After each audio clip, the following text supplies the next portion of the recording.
actually. But as you can see, niko peke yangu. But my Sunday interpreter this evening is Gideon Maina. Of course, just like you can see, I'm riding solo tonight. But then again, I have so much to talk to you about with regards to sports activities all over the weekend. We had a lot of actions taking place, both locally and internationally. KPL matters. Posta Rangers were held to a 3-1 loss by Talanta FC, I beg your pardon, and they were away. But then again, this means that they have dropped their pace as far as being number one in the KPL stands is concerned. In the EPL sector, Arsenal were held to a 2-2 draw against Chelsea. Manchester United finally seem to be getting back to winning ways after a 2-1 win against Sheffield United. Then Manchester City as well also escaped the tough side of Brighton side and ended up with a 2-1 win. But then again, we're going to talk about that later on. As far as rugby is concerned, South Africa stand England to get to the finals of the Rugby World Cup 2023. This is after winning 16-15, which was such a close call comparing to how England started off the tournament. 5 record wins, 5 games, 5 record wins, 100% start to the Rugby World Cup. But then again, it is defending champions South Africa who are off to the finals, and they will be playing New Zealand, that is the All Blacks, in the finals. We're going to look at how they played as well. Then matters football as far as the African Football League is concerned. You had also games over the weekend. Remember, this is just the first session to see how the African Football League is going to take off. But then again, I'll be coming up with statistics on how the games have been playing so far. So be sure to send in your thoughts and opinions through our socials. 011 980 384 is our SMS and WhatsApp line. Put it on your Facebook. Make sure you follow us and share content as well. That is at Science TV Kenya. YouTube as well. You can subscribe, like, and follow Palendania Science TV Kenya. Now, let's now begin quickly with the KPL, where Posta Rangers fell to Talanta away at by a margin of 3-1. That is on Saturday evening, where most were anticipating that Posta Rangers, will continue their good run of form that they've had throughout the season. They had a perfect start to the KPL season this time around. 6 games, 6 wins. But then again, this time around, they found their match where Talanta, a mid-table team, as you can say, that managed to stand them. And this, of course, is a big boost to the top 4 counterparts. I'm talking about the likes of Gor Mahia, the likes of Muranga Seals and KCB, who have a chance to come and close the gap between them and the top leader, that is the Posta Rangers. But then again, this was quite a big disappointment, owing to the fact that they had only 4 points between them and Gor Mahia. Gor Mahia, on the other hand, got a 1-0 win, a solo goal courtesy of Benson Omala, that ended up giving them the 3 points and also closing the gap up between them and Posta Rangers. Now, Posta Rangers currently, after 7 games, they have 5 wins, 1 draw and 1 loss as well, giving them 16 points on the table. Gor Mahia, on the other hand, after 7 games, 4 wins, 3 draws and no loss so far. 15 points, just a single point between them and number 1 place, that is Posta Rangers. Muranga Seals, on the other hand, they were held to a 0-0 draw over the weekend, and it was that is against Bidco United, and this made them still remain 3rd place on the table with 13 points behind. That is 2 points behind Gor Mahia and 3 points behind Posta Rangers. KCB were lucky enough over the weekend to register positive results, but then again, they are also 12th. They are 4th with 12 points on the table. So far, 3 games, 3 wins, 7 games, 3 wins, but then again, 3 draws and a single loss. For Benson Omala has been the talk of the weekend, and I'm sure it will dominate this week, because many were calling it an offside. But then again, after that particular highlight, that is you can talk to us, tell us, do you think it was an offside? And maybe should the FKF Premier League consider bringing in a VAR in future for that, for such instances, because it was quite a controversial goal, and as well as Tusker coach, that is Robert Matano, was very vocal about it, saying the game could have ended up draw, rightly so. But then again, also making headlines is Matano himself. With this game was sort of a decider but on how his future at the club. Remember, Tusker FC have so far been registering poor results since the season started, and many have alluded to the same way they played the last season, where they started off really poorly, but then again went on and caught up as the league was continuing. This time around, the questions are similar. Will they continue and bounce back to winning ways? Because a loss like this to a side like Gor Mahia continues to pile more pressure on Robert Matano's side and himself as well. But then again, he was very vocal about it. And he's still very confident, saying that he still has his job and he still has the Tusker's best interest at heart. So we are going to see and monitor how he's going to control, or rather manage the few games that are coming up. Then again, we are asking you this evening: do you believe that it is time for Robert Matano to hang his boots as the manager for Tusker FC? Sending your thoughts and opinions through our socials. So remember, 0111 980 384 is our SMS and WhatsApp number. Beg your pardon. Now let's move to the English Premier League, where a lot of action was anticipated, was watched over the weekend, and I believe the biggest game of the weekend arguably was the Chelsea and Arsenal draw, 2-2 draw. Cole Palmer and Mikhailo Mudryk giving Chelsea the lead in the first half. But then again, Declan Rice and Leandro Trossard responded really well for Mikel Arteta's side in the second half, coming back and giving Arsenal the deserved draw at the end of the game. But then again, a lot of questions was asked about the current form of Arsenal goalkeeper Raya, because a lot of speculations have been brought about the fact that they have been leaving out their goalkeeper number 1, Ramsdale, out, and is it time that he's being brought to the picture? Because two sides of the teams yesterday, both Chelsea, both Arsenal, goalkeepers were they made errors, they made mistakes that led up to the goals. Remember, in the first period,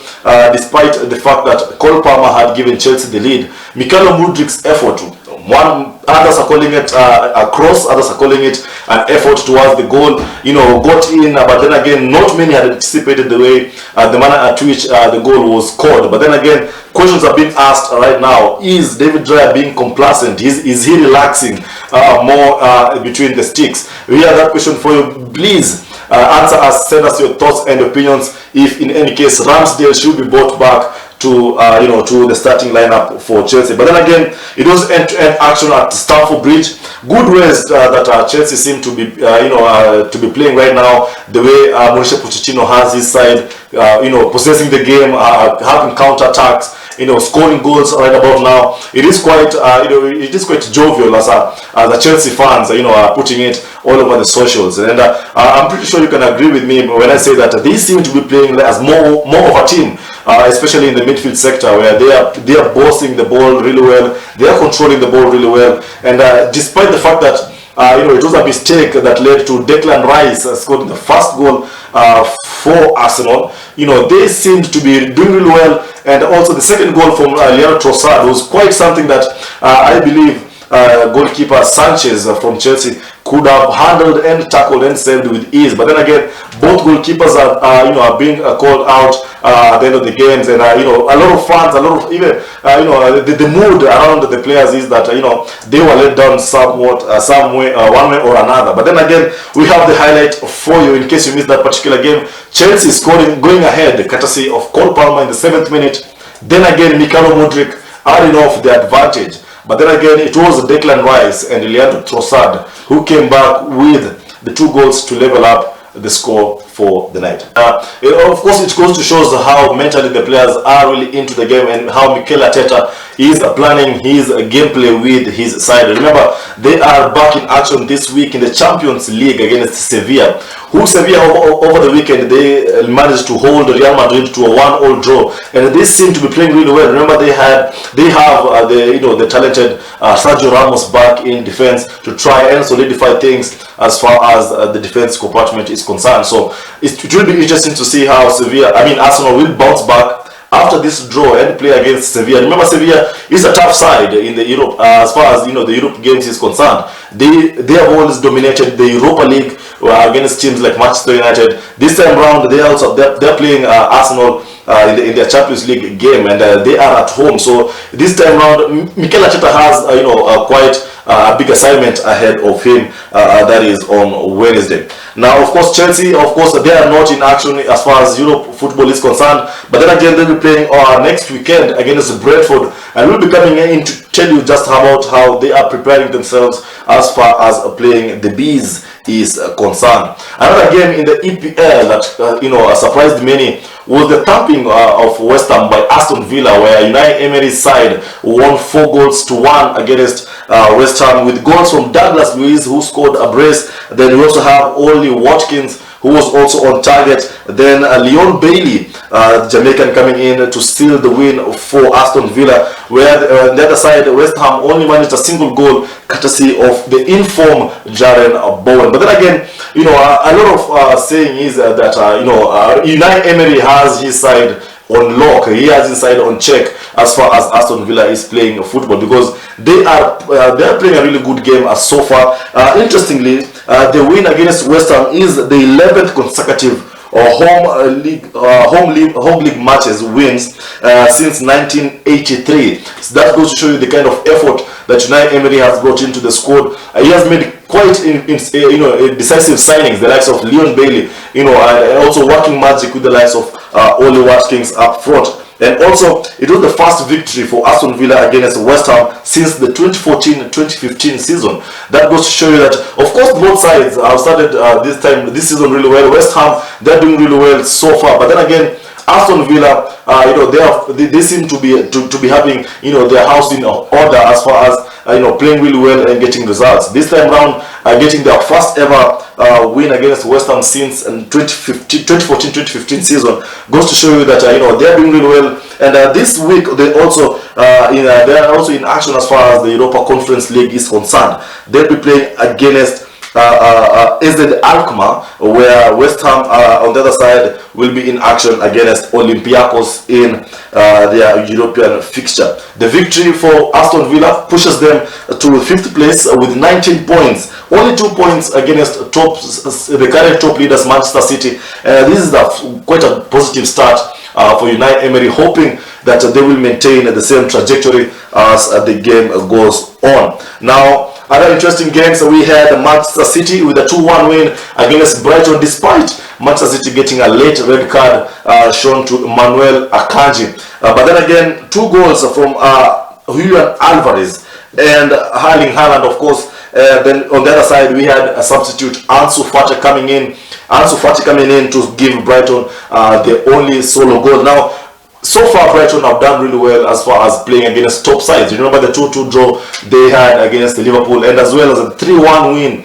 against the Red Devils Manchester United. One would easily say that Brighton and Robert De Zerbi is doing really well with the Brighton so far. They went ahead and brought new signings, the likes of Ansu Fati, who has done really well so far since coming in, despite him not starting most of the games. He has come in the second half and had a lot of impact to his side. But then again, on this side, against a tough side, the current champions Manchester City, one would argue that it would be a tough assignment for Brighton, and indeed it was, because they lacked some of their top guys. The likes of Welbeck was not in for Brighton. He is out sidelined with injury. But then again, they had to go with the likes of Mitoma, the likes of João Pedro, to try and get results. But then again, on this other side, quick goals from Manchester City courtesy of Julian Alvarez, and then also Erling Haaland also adding up to the tally in the second half, goes to show you that City are still still in the game, despite the kind of pressures they're getting left, right, and center. Remember, Tottenham are slowly breathing down their necks. Arsenal so far are also in the fray, as well as trying to get trying to reclaim the top seat is concerned. Now, as far as European action is concerned, Manchester City, they play Young Boys. They are away against Young Boys in the Champions League game. Then we also have Brighton playing against Netherlands top side Ajax. in the Europa League, that is on Thursday. Ajax, on the other hand, have not been doing really well so far. I believe this season they have only registered their first win, I believe, this over the weekend. That goes to show you that Brighton can bounce back to winning ways. They can dust themselves this particular loss actually against Manchester City and come back stronger against Ajax. Next week they'll be in action against Fulham, and they'll be looking to get back to winning ways as far as the Premier League is concerned. But then again, as far as the current results as it is, they fell to Manchester City 2-1, courtesy of Alvarez and Erling Haaland. But then again, it was Ansu Fati who tried to restore them back to winning ways, unfortunately only giving them a single goal in the second half after coming off as a substitute. Now, another EPL game we have for you is Manchester United, who were away at Sheffield United.